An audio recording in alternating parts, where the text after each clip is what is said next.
Uber, who market themselves as a technology company and not a taxi service, uses an app which seamlessly connects professional drivers with riders across their city. As a market disruptor and in many cases with no clear legislation in place regulating their service, Uber have clashed with authorities and local taxi companies in cities around the world. The recent situation in Cape Town has highlighted their plight, with over 200 Uber vehicles being impounded in 2015, as well as reports surfacing of intimidation and even xenophobia. News 24 Live investigated to find out if Uber has a future in what has become a metered taxi minefield.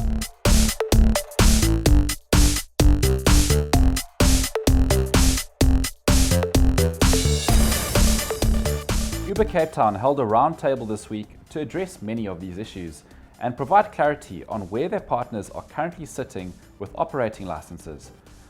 A number of them received letters of support from the city endorsing their applications.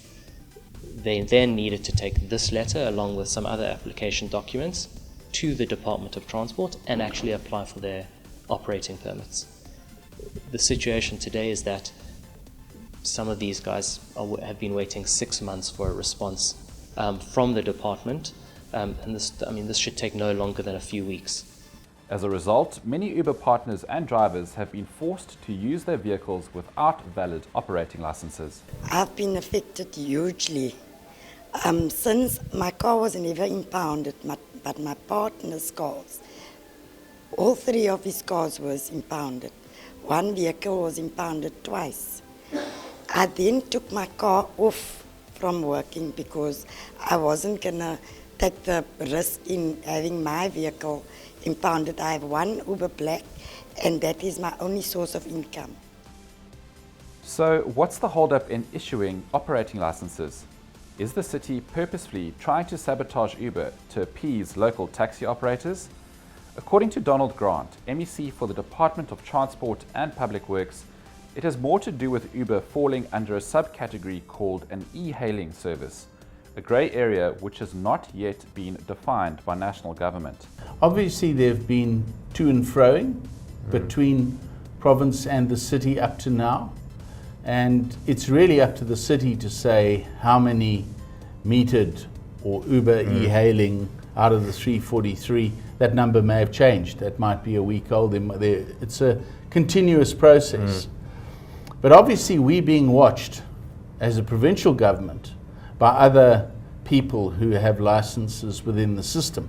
Of the 343 applications for operating licenses, 201 are from Uber partners. The provincial regulatory entity is meeting this week to finalize its decision. In the meantime, fewer Uber vehicles on the road means better business for competitors. I think Uber it's a good thing, right? But I think it's taking most of the work away from everyone around here, because we all got permits, and it's like taking everyone from us.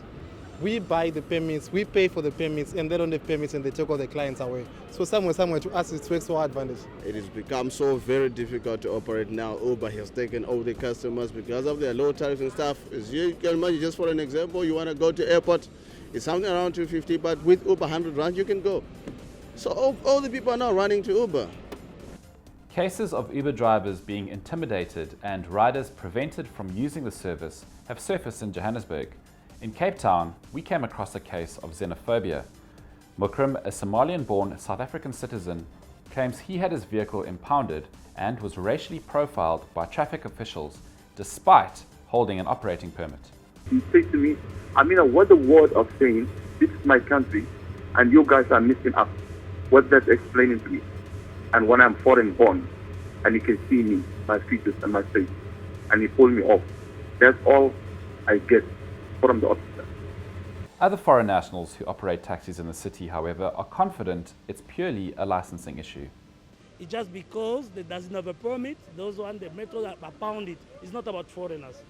They must make it in regulation, they must get a permit so they can walk. Interestingly, Joburg's mayoral committee member for transport, Christine Walters, has requested a more South African flavour of black economic empowerment with Uber. But Uber insists BEE is not something that can be applied to their model. This platform is open, and the majority are South Africans. I think those numbers are taken out of context. I mean, the majority of partner drivers, remember, they're not our employees. We partner with operators that are there, and it's open if anyone wants to come and join Uber, provided they've got the right vehicle and they get through the screening process, they're welcome to join. In spite of the obvious challenges, Uber don't believe they're being bullied out of the market. No, I mean, I think it is a case of regulation lagging innovation. I mean, we certainly not the first, and I'm sure we won't be the last, but we want to engage with the city. We want to engage. We've got a huge amount of value that we can add beyond the service. I mean, we've got a huge amount of data that is valuable to cities that we can share. And I think we want to be an option that is available to them, and one that can complement the existing options in terms of public transportation.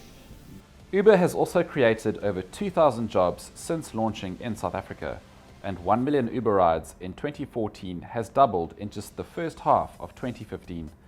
The demand for the service is exponential. The city of Cape Town can either move with technology or stay behind. Either way, Uber will no doubt come up with other innovative ways to make their presence felt. Nick Pawson for News 24 Live.